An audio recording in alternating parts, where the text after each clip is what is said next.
Sur CNews et sur Europe 1. Bonjour Manuel Bompard. Bonjour. Coordinateur de la France Insoumise. Emmanuel Macron a pris la parole hier pour lancer un appel à tous ceux qui défendent sans ambiguïté les valeurs de la République pour renvoyer dos à dos deux alliances indécentes, selon lui, celle entre le RN et Éric Ciotti et puis la vôtre, celle de la gauche avec votre parti, la France Insoumise. S'il y en a un qui doit se retourner dans sa tombe, a-t-il dit aujourd'hui, c'est Léon Blum. Qu'est-ce que vous lui répondez ? Oh, vous savez, je crois qu'il y a malheureusement pour Emmanuel Macron beaucoup de gens qui ne font plus beaucoup attention à ce qu'il dit en ce moment. Donc je trouve pas ces comparaisons très intéressantes à commenter. Je pense que de la part d'un président de la République qui a voté une loi sur l'immigration en accord avec le Rassemblement national, je crois qu'il n'est pas très bien placé pour donner des leçons de défense de la République. Alors, il vous accuse aussi d'être des gens qui ont assumé très clairement de ne pas condamner l'antisémitisme. Mais vous voyez bien. Soyez clair là-dessus. Mais je suis très clair, je condamne l'antisémitisme comme je l'ai toujours fait. Et vous voyez bien que ce type de déclaration est tout simplement hors sol. Donc l'antisémitisme n'est pas résiduel pour vous, comme l'a dit Jean-Luc Mélenchon. Mais madame, résiduel, vous savez ce que ça veut dire ? Ça veut dire qu'il persiste.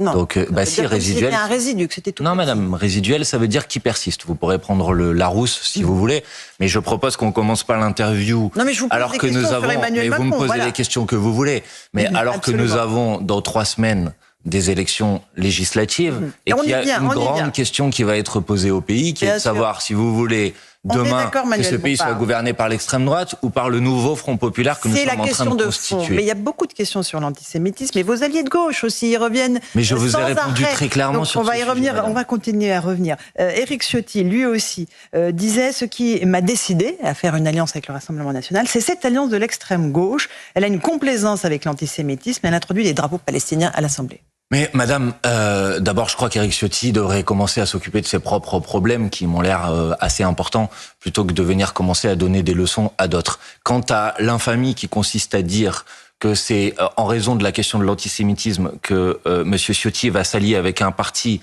le Rassemblement national, dont les fondateurs ont participé de la collaboration et dont la personne qui l'a dirigé pendant des dizaines d'années a été condamnée à de multiples reprises pour incitation à la haine raciale et antisémitisme, je pense que elle sautera aux yeux de tout le monde.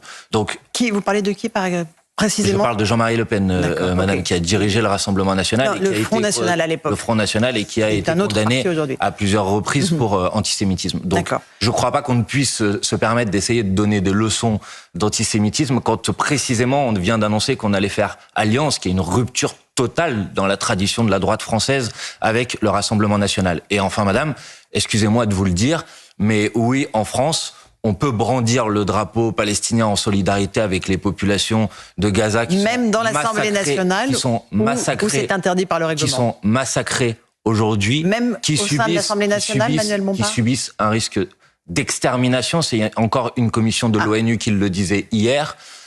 Déjà, les mots ont changé. Un risque de génocide, c'est l'ordonnance de la Cour internationale de justice qui le disait. Les mots n'ont pas changé, madame, je dis précisément exactement la même chose. Mais attendez. Un point qui achoppe avec vos alliés de gauche. Et on va y revenir parce que Fabien Roussel, qui était ce matin invité chez nos confrères, et il faudrait arrêter de faire cette forme d'amalgame. Avec qui vous allez faire un accord, parce qu'entre la gauche, il y a les socialistes, les communistes et les écologistes. Fabien Roussel disait ce matin: nous n'excluons personne pour Matignon, donc y compris Jean-Luc Mélenchon, il va revenir dans un instant. Mais, dit-il, il faudra que l'engagement soit écrit noir sur blanc, que le Hamas est une organisation terroriste, il faut même que ça soit signé dans le sang. Qu'est-ce que vous dites à M. Roussel ? C'est votre partenaire, c'est votre allié. Mais madame, d'abord, on est en train de parler d'un programme politique qu'on va présenter au pays. Et lui, il met des conditions. 3 semaines. Il y a des discussions, elles sont en cours, et elles avancent bien, et je m'en satisfais, même si, sur certains aspects, je voudrais que ça avance plus vite. Notamment celle-ci ? Non, pas sur celle-ci, mais notamment sur la question des répartitions, des circonscriptions. Je crois qu'à un moment, il faut avancer pour faire en sorte qu'on puisse, le plus rapidement possible, être en mesure de Est-ce que le Hamas sera écrit comme organisation terroriste ? Vous verrez, madame. C'est ce que demande M. Roussel. Vous verrez, madame, mais ce que je vous dis, c'est que dans cette campagne, l'objectif, parmi tous les objectifs, effectivement, c'est de demander un mandat au peuple français pour agir pour la paix. Mais vous répondez pas à ma question. Je suis en train de vous répondre, mais il faut juste que vous me laissiez aller jusqu'au bout d'une phrase. Mais vous répondez pas à ma question. Mais laissez-moi aller jusqu'au bout d'une phrase et vous allez voir que je vais répondre à votre question. Je vais vous laisser la phrase. Donc, madame, l'objectif de ces élections, c'est de confier au peuple français un mandat pour à un gouvernement pour pouvoir agir pour la paix en Ukraine et la paix à Gaza. Et dans notre discussion programmatique, nous avons des points d'accord. Nous sommes, par exemple, tous d'accord pour dire qu'il faut reconnaître l'État de Palestine. Nous sommes, par exemple, tous d'accord pour dire qu'il faut décréter un embargo sur les livraisons d'armes pour que s'arrêtent les massacres. Et les points de désaccord, monsieur à Gaza. Eh ben, les points de désaccord, ça fait l'objet des discussions et vous verrez bien à la fin. Mais nous sommes tous d'accord aussi, madame, pour dire condamner que le Hamas est une organisation terroriste. Les massacres terroristes qui ont été commis par le Hamas. Non, mais le Hamas est un groupe terroriste ou pas? Madame, je vous ai répondu 15 fois. Non, je ne vais pas. Mais si, je vous ai répondu avec les mots qui sont les miens et je crois qu'ils ont été clairs à l'écoute pour tout le monde. Olivier Faure, lui aussi, ne disqualifiait pas, donc premier secrétaire du Parti socialiste, Jean-Luc Mélenchon pour Matignon, même s'il y a quelques mois, il disait que M. Mélenchon faisait des dérapages incompréhensibles, qui jouaient avec la ligne jaune autour de l'antisémitisme, qu'il ne pouvait pas prétendre être celui qui incarne l'ensemble de la gauche. Ce sont des alliés qui vous ont tellement critiqué. C'est logique qu'on se pose des questions aujourd'hui, monsieur. Vous pouvez vous poser les questions que vous voulez. Ce que je vous dis, c'est qu'à un moment, quand on est dans une situation qui est une situation aussi cruciale, aussi critique pour l'avenir du pays, notre responsabilité, c'est de nous hisser à la hauteur de cette situation et, d'un certain point de vue, de jeter les rancunes à la rivière pour pouvoir avancer. Pourquoi ? Parce que l'enjeu, encore une fois, c'est de proposer pour le pays, dans 3 semaines, un autre chemin que celui d'Emmanuel Macron et que celui du Rassemblement national. Un chemin qui permet, merci, on y vient, voilà, le programme. Un chemin qui permet d'apporter en particulier des réponses aux urgences sociales que connaissent aujourd'hui les Françaises et les Français. Première mesure, ça serait quoi pour vous ? Le blocage des prix sur les produits de première nécessité, l'augmentation du SMIC, l'augmentation des salaires avec l'indexation des salaires sur l'inflation, la protection et le développement des services publics dans les zones rurales. Les retraites, il faut faire quelque chose immédiatement. C'est abroger tous les décrets de la réforme des retraites d'Emmanuel Macron et se fixer un objectif, c'est d'aller vers le droit à la retraite à 60 ans. Alors, est-ce que aussi vous avez un accord sur le nombre de circonscriptions qui vous seront allouées ? Vous aurez le plus gros groupe, on est d'accord. A priori, on part sur 229 circonscriptions pour la France Insoumise, 175 pour les socialistes, 92 pour les Verts, 50 pour le Parti communiste. On est à peu près sur cet étiage-là. Je vous dis franchement, j'ai pas l'habitude de donner des informations sur les négociations quand elles sont en cours, mais puisque ces éléments chiffrés ont été confirmés par d'autres, je les confirme, bien évidemment. C'est-à-dire que la France Insoumise a fait un geste et un pas qui est conséquent, puisqu'il y a une petite centaine de circonscriptions qui étaient attribuées à la France Insoumise en 2022 et qui aujourd'hui seraient attribuées au Parti Socialiste en particulier. Je pense que la France Insoumise a montré sa responsabilité dans cette situation pour permettre d'aboutir sur un accord. Maintenant, sur ce sujet non plus, les discussions sont pas terminées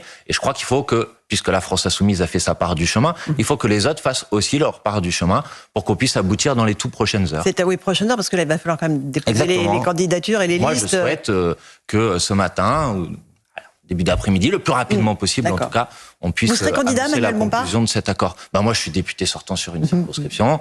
Dans le principe, parmi les discussions qui sont les nôtres, il y a aussi l'idée que chacune des composantes politiques conserve les circonscriptions dans lesquelles elle avait des députés sortants. Et oui, bien sûr, je suis candidat sur ma circonscription à poursuivre mon mandat. Bien sûr. Est-ce que Jean-Luc Mélenchon sera candidat ? Hier, il était invité à la télévision. Il dit « J'en suis capable ». Pour Matignon, je précise. Je ne m'élimine pas, mais je ne m'impose pas. Ça implique quand même à un moment d'être candidat. Pas forcément. Pas forcément, je suis d'accord. Pas forcément, on n'est pas obligé. La logique voudrait que, il soit candidat. Votre logique peut-être, mais il y aurait la logique de la 5e. Non, je crois. Ah non, madame, excusez-moi, mais dans l'histoire de la 5e République, il y a eu à plusieurs reprises. Tous les premiers ministres n'ont pas été élus. Pas forcément candidats aux élections législatives. Non, mais parlons de ça. Jean-Luc Mélenchon dit quelque chose avec lequel on peut quand même, je crois, tous être d'accord. C'est que pour pouvoir être Premier ministre, il faut en être capable. Bon, ça me paraît être une évidence. Et que Jean-Luc Mélenchon en soit capable, je pense que personne ne le conteste. En tout cas, pas moi. Et ça me paraît, de ce point de vue-là, être une évidence. Maintenant, Jean-Luc Mélenchon dit aussi, comme Olivier Faure l'a dit, qu'on prend les choses étape par étape, qu'on est en train de discuter du programme, des différentes candidatures sur les circonscriptions. Et en ce qui concerne la fonction de Premier ministre, il est normal que ça soit le groupe le plus nombreux de la coalition qui désigne celui qui une proposition aux autres. Mais c'est aussi clair pour les électeurs de savoir en gros pour qui ils votent, si jamais leur parti, leur candidat pouvait être désigné pour Matignon. Oui, mais madame, le plus important quand même quand on est dans une campagne électorale, bah oui, mais ça me paraît quand même être important de le dire. Parce que là, on va peut-être y revenir, mais vous remarquez que sur l'interview, on passe beaucoup de temps sur des questions de personnes et peut-être pas suffisamment sur les questions de... Un tout petit mot encore, parce que Raphaël Glucksmann lui avait évoqué un autre nom lundi soir, celui de Laurent Berger, l'ancien secrétaire général de la CFDT. Lui aussi, il est capable, vous en êtes d'accord ? Ah, capable. Tout à fait capable. Mais le problème, je crois, c'est que d'abord, c'est une initiative individuelle, je crois, de Raphaël Glucksmann. Et puis surtout, je suis pas sûr que M. Berger lui-même était au courant ou soit candidat. Donc, il n'était pas au courant ? Je n'en sais rien. Je ne sais pas. Bon. Mais bon, donc chacun peut faire des propositions individuelles. Et vous avez d'autres propositions que Jean-Luc Mélenchon pour la France Insoumise ? Ça participe. La vôtre ? Mais vous verrez, madame, prenez les choses étape par étape. Ah, mais oui. Encore une fois, il ne faut pas aller trop vite en besogne parce que il faut quand même le dire. On est dans une situation qui est une situation extraordinairement anormale. Vous avez un président de la République qui, dimanche, convoque des élections législatives anticipées en laissant, en gros, 3 jours à l'ensemble des organisations politiques de ce pays pour élaborer leur programme et pour désigner l'ensemble de leurs candidats. Je trouve que les conditions dans lesquelles s'organise ce scrutin, de la part et de la responsabilité du président de la République, sont particulièrement scandaleuses. Je vous donne un exemple. Il y a des gens qui ont appris dimanche qu'il allait y avoir des élections législatives anticipées. J'ai vu beaucoup de gens se dire on va aller s'inscrire sur les listes électorales, on ne l'avait pas fait avant, on va aller s'inscrire pour pouvoir voter. On nous dit ah bah non, les listes électorales sont gelées. Nous avons saisi le Conseil constitutionnel sur ce sujet, et je le dis ici, nous demandons à ce que soit réouverte la période pendant laquelle on peut s'inscrire sur les listes électorales pour pouvoir voter dans 3 semaines aux élections législatives. On verra ce que dit effectivement le Conseil constitutionnel. Est-ce qu'Emmanuel Macron, en cas de lourde défaite, en cas de victoire du Rassemblement national, aujourd'hui les sondages pour l'instant d'intention de vote donnent